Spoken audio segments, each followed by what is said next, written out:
Cerco attraverso i miei video di stimolare quelli che le guardano perché siamo in una china molto brutta, però senza voler cambiare il mondo personalmente, però si possono fare piccole azioni che ci danno più coscienza, più consapevolezza, quindi ci aiutano a entrare in una visione diversa del mondo. Ecco. E l'ironia forse ci aiuta anche a farci sentire meno spaventati rispetto al cambiamento.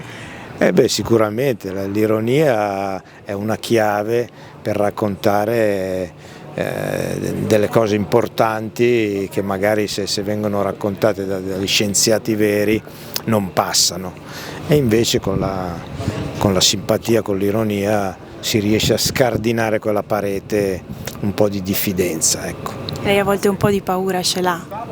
Ma io sono sicuro che andremo a gambe all'aria, però questo non vuol dire che non bisogna fare di tutto per cambiare. Ecco. Un po' quando sai che la guerra è persa, però continui a lottare perché hai un ideale che devi sostenere. Ecco.